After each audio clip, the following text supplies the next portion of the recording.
অঝোর ধারায় ঝরঝর করে এক নাগাড়ে ঝরে যাচ্ছে ভারী বর্ষণের ধারা। বর্ষণের রাতটুকুকে আরও গভীর রূপ দিতে পাল্লা দিয়ে ক্রমাগত গুড়গুড় শব্দে বিদ্যুৎ চমকে যাচ্ছে। নিস্তব্ধ এই রাতে কোনো মানুষের সারা শব্দ পাওয়া তো দূর, একটা পশু পাখিরও নিঃশ্বাসের শব্দ পাওয়া যাচ্ছে না। শহর থেকে খানিক দূরে গহীন বনের কাছটায় দোতলা বিশিষ্ট একটি ধবধবে সাদা বাংলো। চারপাশে হরেক গাছের সমাহার, সেই সাথে নয়ন ভিরাম ফুলের মেলা। দূর থেকে দৃষ্টি দিলে দোতলার দক্ষিণের কামরাটায় টিমটিমে হলুদ আলোয় অস্পষ্ট ঝলকানি দেখা যাচ্ছে। সেই রুমে বধূ বেশে আধ হাত ঘোমটা টেনে হাঁটু ভাঁজ করে তার ওপর হাতের ভর দিয়ে থুতনি পেতে আখি পল্লব মুদে বৃষ্টির সুর মর্সনা উপভোগ করছে রাজ্য। অপেক্ষা বিশেষ পুরুষের জন্য। এই পুরুষ যেই সেই পুরুষ নয়, একদম দলিল করে পাওয়া প্রেমিক পুরুষ। হঠাৎই যুবরাজের বাঁকা হাসিযুক্ত চেহারা চোখের সামনে ভেসে উঠতেই অজানা ভয় আর লজ্জায় আড়ষ্ট হলো রাজ্য। সারা শরীর থরথর করে কেঁপে, উষ্ণ শরীর শীতল হয়ে উঠল নিমিষেই। খানিক ঘোমটা তুলে কক্ষে চারপাশে চোখ বোলালো রাজ্য। কক্ষটিতে কোনো কৃত্রিম ফকফকে বৈদ্যুতিক বাতির রোশনাই পরিলক্ষিত হলো না। পুরো কক্ষ জুড়ে বাহারি রঙের মোমবাতি শোভা পেয়েছে। কারুকার্য খচিত নন্দনিক বাতিদানেও শোভা পেয়েছে সাদা রঙের এক ঝাঁক মোমবাতি। সেই মোমবাতিগুলো পুরো কক্ষ জুড়ে মোলায়েম উষ্ণ আলো বিলিয়ে গলে যাচ্ছে, সেই সাথে বিলিয়ে দিচ্ছে মাদকতা মিশ্রিত সুবাস। কিন্তু এত কিছুর মধ্যেও যুবরাজের অপেক্ষা রাজ্যকে অধীর করে তুলল। সেই যে এই রুমে রাজ্যকে বসিয়ে দিয়ে চলে গেল, এখনও ফিরল না। রাজ্যকে বিয়ের পর যুবরাজ তার নিজের বাড়িতে নিয়ে যায়নি। বাড়ির প্রত্যেক সদস্যর থেকে বিদায় নেবার পর যুবরাজ নিজেই গাড়ি ড্রাইভ করে রাজ্যকে এখানে নিয়ে এসেছে। কিন্তু জায়গাটা কোথায় রাজ্য জানে না। হঠাৎই যাত্রাপথে নিজেদের কথোপকথন মস্তিষ্কে হানা দিল রাজ্যর। আজ থেকে তুমি মির্জা যুবরাজ শাহিরের একান্ত ব্যক্তিগত সম্পত্তি। তোমাকে পাবার বাসনা তো দূর, তোমার দিকে যে আঙুল তুলে তাকাবে তার চোখে উপড়ে ফেলবো আমি। শক্ত কণ্ঠে কথাগুলো বলে এক হাত স্টিয়ারিংয়ে রেখে অপর হাত দিয়ে রাজ্যর নরম তুলতুলে হাত চেপে ধরল যুবরাজ। এরপর সেই হাতের করপুটে নিজের উষ্ণ চুম্বন বিনিময় করে বুকে চেপে ধরে গভীর শ্বাস নিল। সেই মুহূর্ত মনে পড়তেই বুকের ধুকপুকানি বেড়ে গেল রাজ্যর। কিন্তু পরক্ষণেই যুবরাজের অদ্ভুত এক কাণ্ড মনে পড়তেই বিস্ময়ে হতবাক হলো। শার্টের বুক পকেট থেকে একটা কালো কাপড় বের করে রাজ্যর দুই চোখ বেঁধে দিয়ে যুবরাজ বলে উঠল, ওয়েলকাম টু মাই কিংডম। যুবরাজের কথার আগামাথা কিছুই না বুঝে চুপচাপ গাড়িতে বসে রইল রাজ্য। তার ডান হাত তখনও যুবরাজের হাতের মুঠোয় বন্দি। কত সময় এভাবে পেরিয়ে গেছে রাজ্য জানে না। হঠাৎ গাড়ির ব্রেক কষার শব্দে নড়ে চড়ে উঠল সে। লক্ষ্মী মেয়ের মতো এভাবে বসে থাকবে, একদম ছটফট করবে না, ঠিক আছে? যুবরাজের কথায় সম্মতি জানিয়ে রাজ্য ঘাড় কাত করল। গাড়ির দরজা খুলে যুবরাজ বাইরে বেরিয়ে এসে রাজ্যর পাশের দরজা খুলে তুলতুলে নরম কণ্ঠে আহ্বান জানালো, please give me your hand my dear beloved wife. যুবরাজের এমন আহ্বানে রাজ্যর সারা শরীরে অদ্ভুত বৈদ্যুতিক তরঙ্গ খেলে গেল। উচ্ছ্বাস আর আবেশ দুয়ের মিলনে নিজের কাঁপা কাঁপা দুই হাত যুবরাজের দিকে বাড়িয়ে লাজুক হাসল সে। রাজ্যর পদ্মের পাপড়ির ন্যায় দুই হাতে উষ্ণ চুম্বন দিয়ে রাজ্যকে পাজা কোলে তুলে নিল যুবরাজ। দৃষ্টিহীন রাজ্য পরম আস্থাতে দুই হাত দিয়ে যুবরাজের গলা জড়িয়ে বুকে মাথা ছোঁয়াল। রাজ্যকে কোলে নিয়ে নিজের পা চালালো যুবরাজ। কিয়ৎক্ষণ বাদে দুজন পুরুষের গলার স্বর পেল রাজ্য, কিন্তু খুবই চাপা। যুবরাজের ইশারায় দরজা খুলে দিল একজন পুরুষ। রাজ্য মনে মনে ভাবল, এই বাড়ির চাকর বাকর হবে হয়তো। কক্ষে প্রবেশ করতেই অসম্ভব রকমের সুন্দর সুভাষে ঠোঁট প্রশস্ত হলো রাজ্যর। সেই নরম উষ্ণ ঠোঁটে যুবরাজ তার ঠোঁট ছুঁয়ে রাজ্যর কানের কাছে ফিসফিসিয়ে বলে উঠল, so many arrangements for you dear বউ। কথাটি বলতে বলতে রাজ্যর কানের লতিতে উষ্ণ স্পর্শ স্তইয়ে দূরে সরে গেল যুবরাজ। রাজ্য যুবরাজকে আঁকড়ে ধরতে চেয়েও বিফল হলো। শেষমেশ নিজের হাত গুটিয়ে ঠায় দাঁড়িয়ে রইল রাজ্য। যুবরাজ রাজ্যর চোখের বাঁধন উন্মুক্ত না করেই রাজ্যকে বিছানায় বসিয়ে দিয়ে উদ্বিগ্ন স্বরেই বলে উঠল, এভাবেই বসে থাকবে, কোথাও এক পা নড়বে না। আমি যাব আর আসব। যুবরাজের অপেক্ষায় এভাবেই বসে থেকে কত সময় ব্যয় করল রাজ্য তার হিসেব রাখল না। যখন ধৈর্যর বাঁধ ফুরাবার উপক্রম, তখন চোখের বাঁধন উন্মুক্ত করে বিষণ্ণ মনে আরও এক প্রহর অপেক্ষার সিদ্ধান্ত নিল সে। হঠাৎই বিকট বজ্রপাতে ধ্যান ছুটল রাজ্যর, সেই সাথে কিঞ্চিত কেঁপে উঠল সে। এরপর মনে সাহস এনে সময় কত হয়েছে সেটা দেখার জন্য কক্ষের চারো দেয়ালে দৃষ্টি বুলাল, কিন্তু কোনো দেয়াল ঘড়ি নজরে এলো না। বাধ্য হয়ে বিছানা থেকে নেমে ঘোমটা খুলে নিজের ব্যাগ থেকে মোবাইলখানা বের করে পাওয়ার অন করে সময় দেখে নিল। ঘড়িতে সময় রাত 12:25। এবার বেশ ঘাবড়ালো রাজ্য। যুবরাজ গেলটা কোথায়? শুনশান ফাঁকা রাস্তা, কোনো জনমানব তো দূর, একটা গাড়ি পর্যন্ত দৃষ্টিগত হচ্ছে না। পুরো আকাশ কাঁপিয়ে ঘন ঘন বিদ্যুৎ চমকাচ্ছে, সেই সাথে জোরে বৃষ্টি হচ্ছে। ঘুটঘুটে অন্ধকারে চারপাশের সব কিছুই দৃষ্টিগোচর।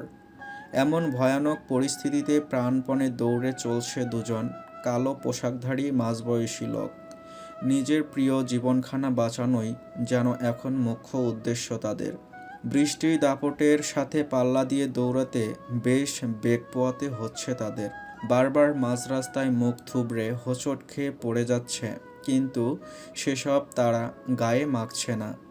ঘণ্টাখানেক এভাবে দৌড়ানোর পর সামান্য হাঁফসড়ে দুই হাঁটুতে হাতের ভর দিয়ে মুখ খুলে জোরে জোরে নিঃশ্বাস নিতে লাগলো তারা, কিন্তু সেই নিঃশ্বাস বেশিক্ষণ স্থির হলো না। চোখের সামনে জমতুল্য মানুষটিকে দেখে দুজনের চক্ষু কোটর ছেড়ে বেরিয়ে আসার উপক্রম হলো। সেই সাথে শ্বাসটাও যেন বুকের কাছে এসে গট করে আটকে গেল।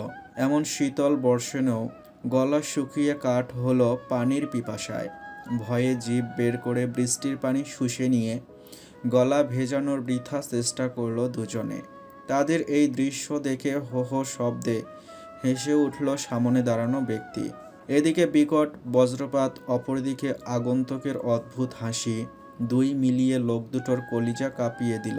নিজের গাড়ির সামনের অংশে হেলান দিয়ে হাতে একটা রিভলভার ঘুরাতে ঘুরাতে আরও কিছুক্ষণ হেসে নিল ব্যক্তিটি। এরপর চোখে আগুন নিয়ে গর্জে ওঠা কণ্ঠে শুধালো, আমার বাবাকে মারার মতো দুঃসাহস কে দেখিয়েছে তোদের? ওই সুভান শেখ। লোক দুটো বলার মতো কোনো ভাষা খুঁজে পেল না। উপায়ন্তর না পেয়ে শুধু হাঁটু মুড়ে দুই হাত জোর করে নিজের জীবন ভিক্ষার আকুতি জানালো। আমাদের ক্ষমা করে দিন যুবরাজ স্যার, আমরা বুঝতে পারিনি উনি আপনার বাবা। আমরা শুধু কন্ট্রাক্টে কাজ করি। আমরা যদি ঘুণা করেও টের পেতাম সাদাব সাহির আপনার বাবা, তাহলে আমরা কখনোই এই চুক্তি করতাম না। লোক দুটোর কান্না আর ভয়ার্ত আহাজারি শুনে যুবরাজের মনে বেশ এক আনন্দ হলো। সেই আনন্দ বেশিক্ষণ স্থায়ী না হয়ে মুহূর্তেই হিংস্র রূপে বহিঃপ্রকাশ ঘটালো। বাসর ঘরে নতুন বউ রেখে এই বৃষ্টির মধ্যে তোদের পেছনে ছুটে চলেছি। ওদিকে বউ আমার একা, কতখানি হয়রানি করেছিস জানিস? কোন মুখে ক্ষমা চাইছিস সেটাই তো বুঝতে পারছি না। লোক দুটো দৌড়ে এসে যুবরাজের পা খামছে ধরে কেঁদে উঠল হাউমাউ করে, কিন্তু কঠিন হৃদয়ের যুবরাজ সেসব কেচ্ছা শুনতে নারাজ। এতক্ষণ বউয়ের সাথে থাকলে এক গেম হয়ে যেত, কিন্তু এখানে এসে দৌড়াদৌড়ি খেলা খেলতেই হচ্ছে তাকে। এসব অহেতুক খেলা সহ্য করবে কোনো সবল পুরুষ? প্রচণ্ড ক্রোধে ঝাটকা দিয়ে নিজের পা সরিয়ে গাড়ির দরজা খুলতে খুলতে গাম্ভীর্যপূর্ণ কণ্ঠে যুবরাজ বলে উঠল, এসব মামুলি পাতি মাস্তান পেটাতে আমাকে বাসর ঘর থেকে এখানে কেন আনলি রেহান? এসব ছোট কেস তো তুই নিজেই সামলাতে পারিস। ছুঁচো মেরে হাত নোংরা করা বহু আগেই ছেড়ে দিয়েছি, জানিস না? তার চেয়ে মাল দুটোকে ঠুকে দিয়ে কফিনে ভরে ফুল দিয়ে সাজিয়ে সুভান শেখের কাছে পাঠানোর ব্যবস্থা কর। তোর বোন আমাকে না পেয়ে কেটে বুক ভাসালো বোধহয়। বৃষ্টি ফুরিয়ে গেলে বাসরের মজাই মাটি হবে, আর আমার বাসর ভালো না হলে সুভান শেখের চামড়া তুলে ডুগডুগে বাজাবো। এই আমি বলে দিলাম। রাগে গজগজ করতে করতে গাড়ির দরজা খুলে ভেতরে ঢুকে গাড়ি স্টার্ট দিল যুবরাজ। এসকালেটরে পা চেপে ধরতেই সচল হলো গাড়ির চাকা। 1 মিনিটও না আগাতেই বিকট শব্দে বাজ পড়ল, সেই সাথে শোনা গেল দুজন ব্যক্তির গগন বিদারী চিৎকার। সেই চিৎকারের শব্দে কুরুর হাসল যুবরাজ। গাড়ির স্পিড বাড়িয়ে শীষ বাজাতে বাজাতে প্রশস্ত হেসে বলে উঠল, you have done very brave dear Rohan. নিজের মাথার লম্বা ঘোমটার ওড়না খুলে চুলের বাঁধন আলগা করে ধীরে ধীরে নিজের গা থেকে সমস্ত অলংকার খুলে ফেলল রাজ্য। বিষাদের মেঘ তার মন দখল করে উষ্ণ স্রোতে ভাসিয়ে দিচ্ছে সব কিছু। বারবার চেষ্টা করেও নিজের নেত্রবাড়ি রোধ করা যাচ্ছে না। বাতিদানে থাকা মোমবাতিগুলো অকারণে উদ্দীপনার সাথে জ্বলে জ্বলে নিজের শক্তি হারিয়ে নিভে যাওয়ার বাহানা করছে। যে মানুষটার জন্য এত মনোমুগ্ধকর সাজসজ্জা, এত আবেগঘন অপেক্ষা, সে একটাবার তাকিয়েও দেখলো না। যুবরাজের এহেন কাণ্ডে এক নিমিষে ভেঙ্গে চুরে দুর্বল হয়ে পড়ল রাজ্য। শেষমেশ নিজের অশ্রুদানা মুছতে খোলা বেলকনির কাছে গিয়ে নিজেকে মেলে ধরল।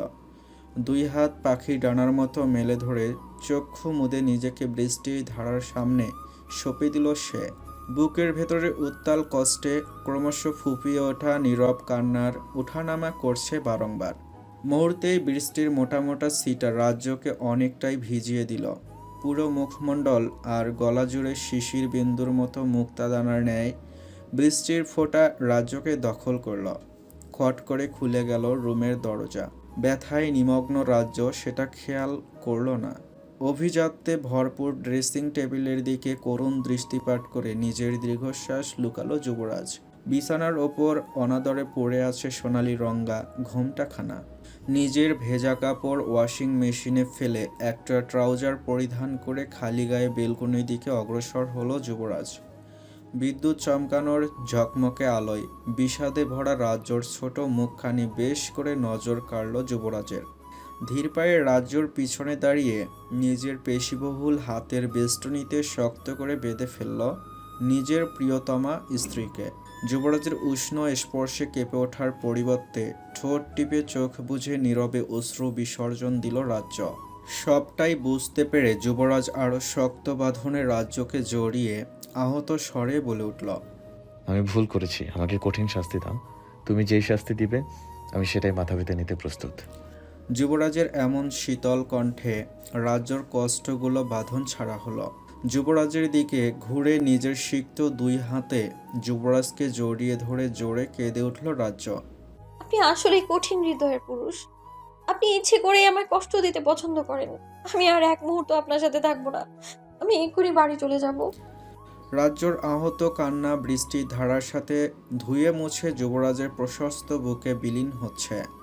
মেয়েটার এহেন বিধ্বস্ত অবস্থায় যুবরাজের কষ্টে হৃৎপিণ্ডখানা ফেটে যাবার উপক্রম হলো। রাজ্যর মাথায় গাঢ় চুমু খেয়ে যুবরাজ পুনরায় বলে উঠল, আই এম সরি জান।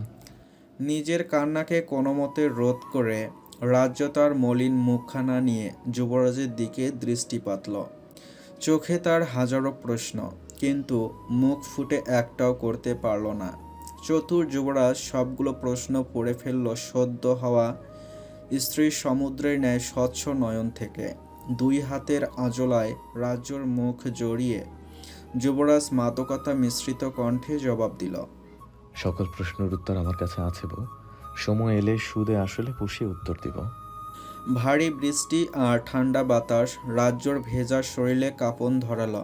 সেই কাঁপনে তীর তীর করে কেঁপে উঠল গোলাপের পাপড়ি সম রাজ্যর পাতলা ঠোঁটজোড়া।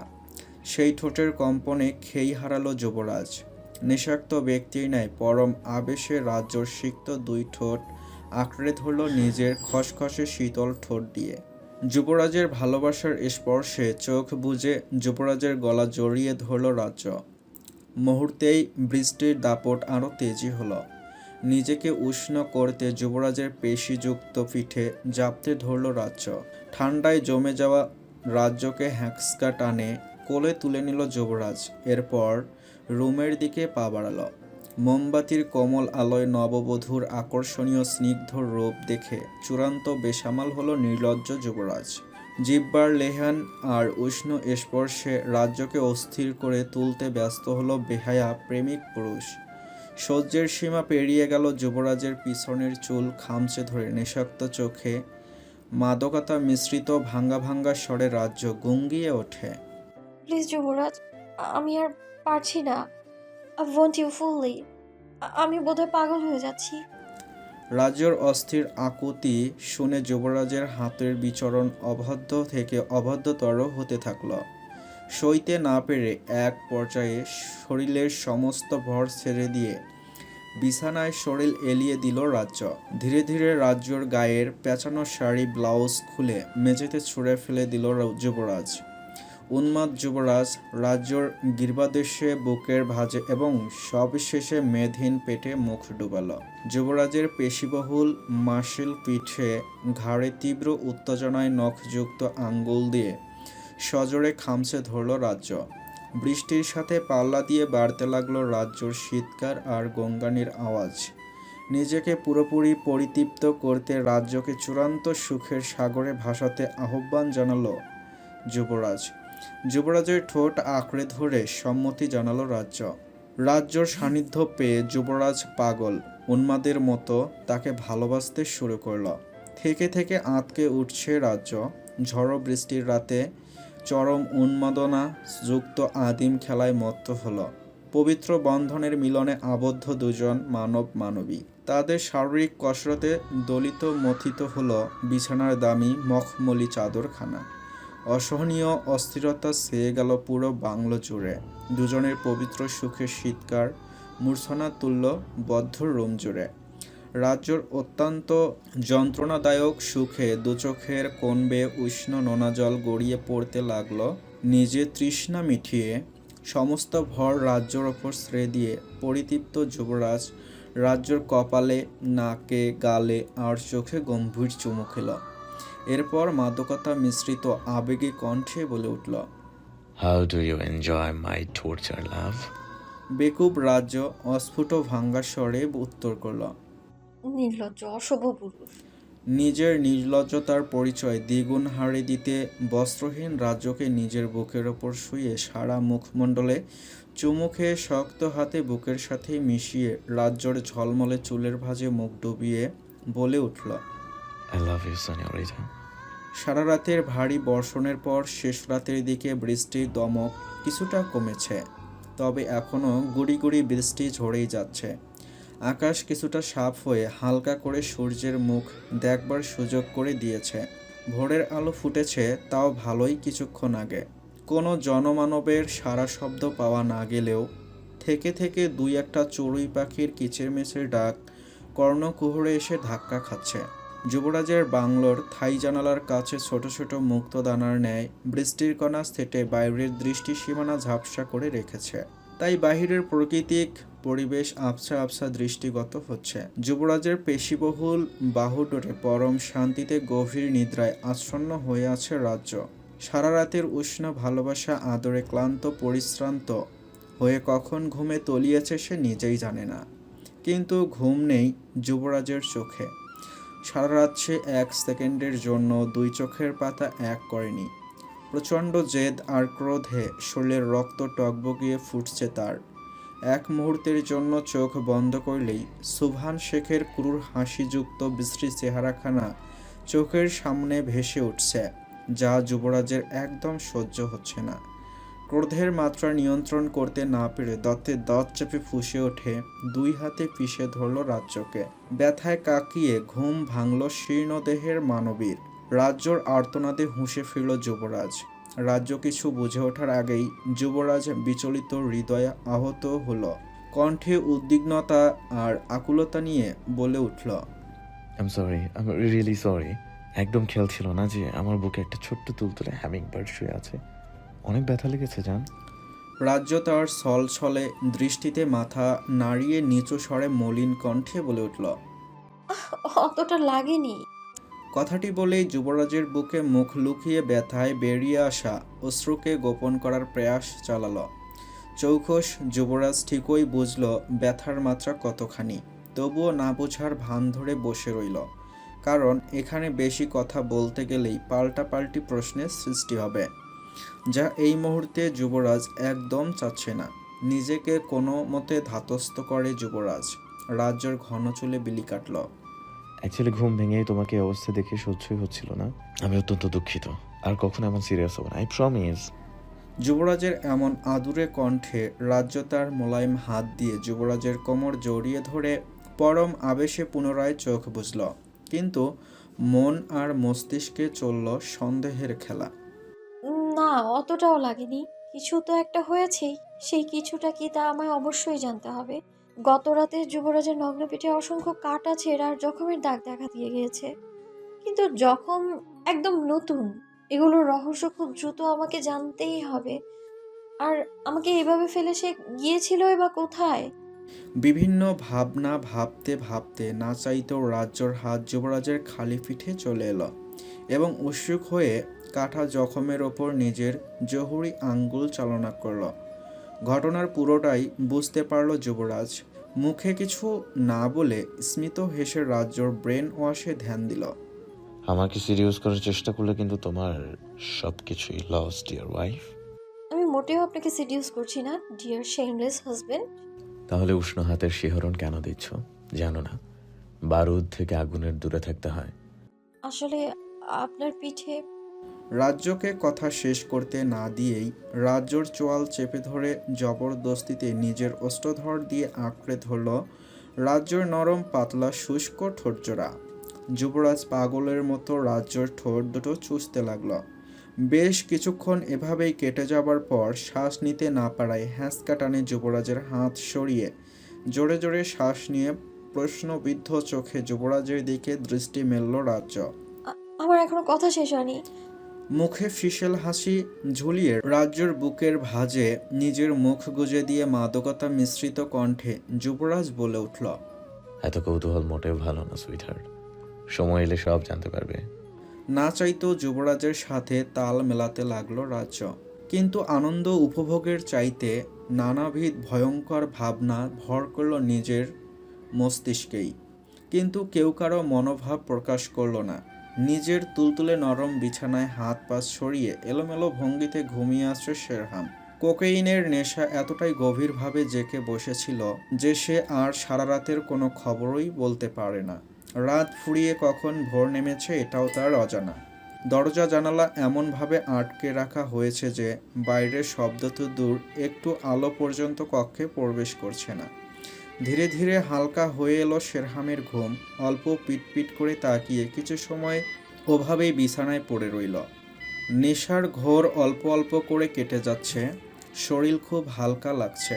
মাথাটা ব্যথায় টনটন করছে। এই মুহূর্তে একটা হ্যাংওভার ড্রিঙ্কস খুব প্রয়োজন। কিন্তু কে দেবে তাকে এই ড্রিঙ্কস? হঠাৎ ওই রাজ্যর হাসিমাখা মুখশ্রী মনে পড়তেই অনন্দিত ভালো লাগায় ছেয়ে গেল শেরহামের মন। তুমি একমাত্র লাকি গার্ল যাকে শেরহাম ফাইয়াজ ভোগনায় রানী করে রাখতে চেয়েছে তার নিজ রাজ্যে, এবং খুব শীঘ্রই তোমাকে দখল করব আমি। রাজ্যকে পাবার সুখে মুখের হাসি প্রশস্ত হলো শেরহামের। কিন্তু নিমিষেই যুবরাজের চেহারাখানা মস্তিষ্কে হানা দিতেই রাগে উত্তপ্ত হয়ে উঠল পুরো শরীর। শোয়া থেকে চট করে উঠে বসে নিজের চুল নিজেই শক্ত মুঠিতে টেনে ধরল শেরহাম। তোকে আমি দেখে নেব যুবরাজ, আমি তোকে ছাড়বো না। রাজ্যকে জড়িয়ে অনেক বড় বড় ভাষণ তুই দিয়েছিস। তোর জীব যদি আমি কেটে না নিয়েছি তবে আমার নামও শেরহাম নয়। রাজ্যকে এক পলক দেখার বাসনায় মন ব্যাকুল হয়ে উঠল শেরহামের। কতবার নির্লজ্জের মতো চৌধুরী বাড়িতে গিয়েছে সে। কেন গিয়েছে এই খবর কি কেউ রেখেছে?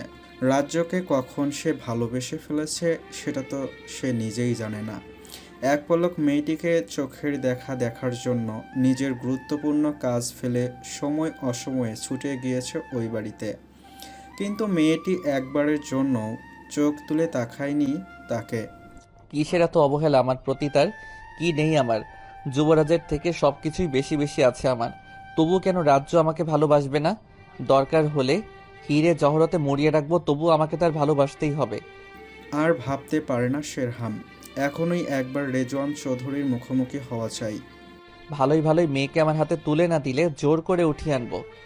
রাগে ফুসফুস করতে করতে বিছানা থেকে উঠে দাঁড়ালো সে।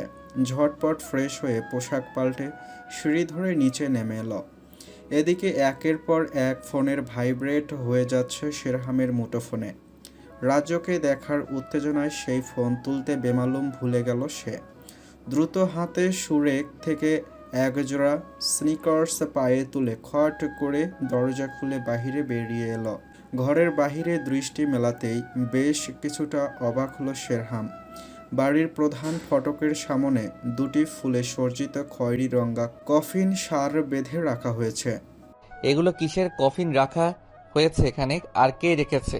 শেরহাম ফাইয়াজের বাড়ির সামনে কফিন রাখার স্পর্ধা হয়েছে কোন কলিজাওয়ালার? কথাগুলো গর্জে ওঠা কণ্ঠে বলে দৌড়ে কফিন দুটোর নিকট এগিয়ে গেল শেরহাম।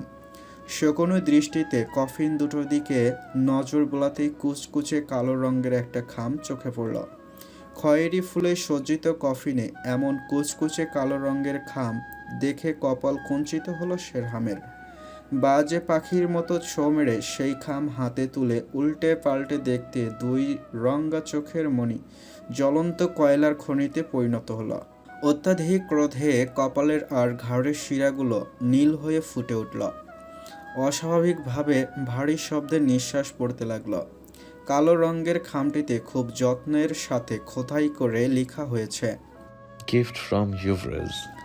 নিজের থাবাযুক্ত হাতে সেই খাম দুমড়ে মুচড়ে ছুঁড়ে ফেলল শেরহাম। এরপর সজোরে পা দিয়ে লাথি মেরে কফিনের ঢাকনা খুলে ফেলল। কফিনের ঢাকনা খুলতেই চোখে পড়ল ভেজা ফ্যাকাশে বর্ণের নিজের বিধ্বস্ত ভাড়াটে খুনি সিরাজের মৃত মুখশ্রী। নিজের ক্রোধের লাগাম আর টেনে ধরতে পারল না শেরহাম। ধরণী কাঁপিয়ে জ্বলন্ত চোখে গর্জে উঠল শেরহাম। যুবরাজ, শরৎকাল পেরিয়ে হেমন্তের আগমন হয়েছে আরও 2 দিন আগে। সকল প্রখরতা অস্থিরতা দূর হয়ে প্রকৃতি কোমলতায় ছোঁয়ায় নিজেকে উজাড় করেছে। কিছুদিন আগেও যেই সূর্যতাপ শরীর ফোস্কার সৃষ্টি করত তা এখন অনেকটাই মোলায়েম। নেই কোনো ক্লান্তি, নেই কোনো বিষাদ, তবুও কোথাও যেন কি নেই। শেরহামের ভুতুরে বিশাল ফ্ল্যাটে একটা কাউচে পায়ের ওপর পা তুলে সমানে কপাল স্লাইড করে চলছেন সুবহান শেখ। চোখে মুখে তার গভীর ক্রোধের ছাপ স্পষ্ট। নিজের ক্রোধ আয়ত্তে আনতে দাঁত দিয়ে ঠোঁট কামড়ে ধরে আছেন প্রবীণ এই লোকটি। শেরহামের বলা প্রতিটি কথা যেন তার শরীরে সূচের মতো ফুটছে। বারবার অগ্নি স্ফুলিং যুক্ত পলক ঝাপটে নিজের ক্রোধের বহিঃপ্রকাশ ঘটাচ্ছেন তিনি। পপস, যুবরাজকে বাঁচিয়ে রাখলে আমাদের পুরোটাই লস। এই কয় বছরে আমাদের আশেপাশে সকল মানুষকে টার্গেট করে মেরে ফেলেছে ও। শেষ পর্যন্ত সিরাজকেও ছাড়িনি কোনোভাবেই, আর ওর নাগাল পাওয়া যাচ্ছে না। আমি কিন্তু পাবলিক প্লেসে ওকে ঠুকে দেব বলে দিলাম। শেরহামের কথায় সুবহান শেখের ক্রোধ যেন তরতর করে আরও 1000 গুণ বেড়ে গেল। চট করে বসা থেকে উঠে ঠাস করে সশব্দে এক চড় বসিয়ে দিলেন ছেলের ফর্সা গালে। সাথে সাথেই গালটার রক্তবর্ণ আকার ধারণ করল। বাম হাতের 4টা আঙ্গুলের দাগ সেখানে সুস্পষ্ট। নিজের গাল চেপে ধরে মেঝের দিকে দৃষ্টি নিবদ্ধ করল শেরহাম। ছেলের দিকে রক্তচক্ষু নিয়ে খেকিয়ে উঠলেন সুবহান শেখ। খুব মাস্তান সেজেছে তাই না? যাকে ছোট থাকতেই কিছু করতে পারোনি ওকে তাকাতওয়ালার হবার সুযোগ দিয়েছ, এখন বলছো পাবলিক প্লেসে ঠুকে দেবে। ওই ছেলের কত দুরন্ত জানো না? নিজের প্রাণ খোয়াতেও চাও নাকি? গর্দভ কোথাকার, এহে এসেছে আমার লায়েক। নিজের বাবার থেকে এমন জঘন্যভাবে অপমানিত হয়ে রাগে দুঃখে দু চোখ ফেটে জল এলো তার। ছোট থেকে এমন তুচ্ছ তাচ্ছিল্য করে শেরহামকে কথা বলেন সুবহান শেখ। দিনে দিনে বিশ্রী আচরণের মাত্রা বেড়েই যাচ্ছে শুধু। অশ্রু সজল চোখে আহত দৃষ্টিতে নিজের জন্মদাতা পিতার দিকে চোখ তুলে তাকায় শেরহাম। আমি কি সত্যি তোমার ছেলে পপস? কেন বিশ্বাস হচ্ছে না? বিশ্বাস না হলে নিজের মরা মাকে জিজ্ঞেস করো। কথাটি বলেই ফিক করে হেসে ফেলেন সুবহান শেখ। সেই হাসির দিকে অবাক হয়ে তাকিয়ে রইল শেরহাম। এরপর দাঁতে দাঁত পিষে সুবহান শেখ বলে উঠলেন, জিজ্ঞাসাটা করবে কি করে? নিজের মাকেও তো রান্নাঘরে খেয়ে ফেলেছ। মানুষ খেকো হায়নার কোথাকার। কোথাও না কোথাও আজকে শেরহামের বড্ড অনুশোচনা হচ্ছে। কোনো সন্তানের সাথে বাবা হয়ে এমন আচরণ কেউ করতে পারে? যুবরাজের যখন কোনো খোঁজ ছিল না, শেরহাম নিজের চোখে দেখেছে একমাত্র ছেলের আকুলতায় কতটা কষ্ট পেয়েছিলেন সাদাব শাহির। ছেলেকে একবার বুকে টেনে নিতে পুরো দুনিয়া এক করতে চেয়েছিলেন। রেহানের বাবা মার ক্ষেত্রেও একই ঘটনা সে নিজে চোখে দেখেছে। তাহলে তার বাবা এমন কেন? কই, এতদিন পর দেশে ফিরেও তো সে শেরহামকে একটি বারের জন্য বুকে টানল না। কিন্তু শেরহাম তো চায় তার বাবা তাকে শক্ত হাতে বুকে চেপে ধরুক, মাথায় মমতার হাত বুলাক। যুবরাজ নিজের মনের স্বাধীনতা মতো সমস্ত জায়গায় বিচরণ করতে পারে। আর সে তো সুভান শেখের হুকুম ছাড়া খাবার পর্যন্ত খেতে পারে না। তবে কি দিনে দিনে সে তার বাবার কলের পুতুলের পরিণত হয়েছে? আর ভাবতে পারে না শেরহাম। নিজের দুঃখ কষ্ট লুকিয়ে অনুরোধের স্বরে বলে ওঠে,